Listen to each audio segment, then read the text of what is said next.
Hey guys, welcome to just a quick video as I've started to do some mods on my Naxeon I AM Pro.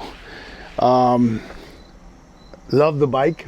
Just got it about 3 weeks now, maybe 2 weeks. Taking it on a bunch of rides already. Love the lines, the flow, the sort of straight and then curved, the mixture of the design, the aesthetics. And I'm holding here, a saddlebag, one of two in the kit I bought. One of the downsides to this bike is that there are no spaces to carry anything. With the mods I do, I kind of like a challenge. So one of my mods would eventually show a phone carrier somehow. I'll figure it out in a way to nicely and and keep with the lines of the bike. Have a carrier for your phone. I have some ideas already, but let's say I go to a friend's house and I spend the day, I take the bike and I'm not near a level 2 charger, because this bike can use a level 2 charger to charge. Then I want to carry the charger for this bike maybe, and of course there's nowhere to put it except in a backpack, or you buy the saddlebags. So I bought the saddlebags, pair of these. And I looked at the saddlebag, and I looked at the bike, and I looked at the saddlebag, and I looked at the bike. And other than maybe the straight line here, this seemed very square. I know it's a rectangle, but you know what I mean by square. For a bike that's so, got so many lines and such curviness to it. On top of that, it's a little too preppy maybe, I don't know. I like a little ruggedness to my bike.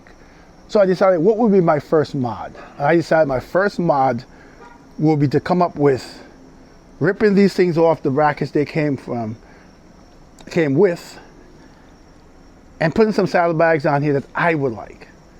And that's why the board is here. So I'm going to throw this aside and I'm going to move the board. And this is my solution. Saddlebags both sides, evenly matched, running along with the lines. You see the line of the bike? Runs right into the saddlebag. Both have cup holders. These are removables. If you don't like this look, you can take these off and just have the saddlebags. They've got pretty good space in them that I can carry the charger, quite a bit of space.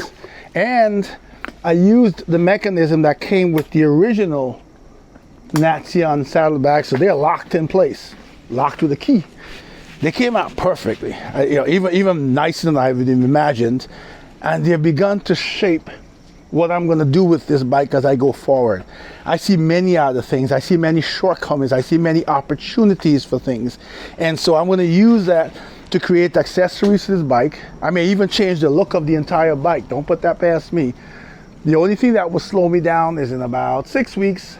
I had total knee replacement surgery of this knee, and in about 6 weeks I'm going to replace this knee, which means that I'll be laid up for months after that, and that's usually when my shop goes silent. You can see in the background, that bike's been on the lift for over a year now. I've done so many mods to the Honda Rebel 500 ABS SC that I've only ridden it a couple of times in between, because there's a ton of mods going on that make it a completely customized bike. Behind this one is my Iahora M1 PS electric motorcycle. You have seen that on my channel, lots of views on that. And this Naxeon will start to morph into 247s, real Tech Talk 247s, Motor Club. I have both of those names. This is what this bike will morph into. So for now, this is what it looks like with the saddlebags, with storage. I can even drop a water bottle in there and be good to go. So stay tuned to the channel, please. I bought the bike with my own money. I bought the saddlebags with my own money. Simply liking, subscribing, and sharing so I can get more subscribers goes a long way. It's not a lot of money from YouTube, but it's enough for me to keep buying stuff, keep doing what I enjoy, and to keep sharing it with you. So stay tuned, more mods to come. Hope you like it.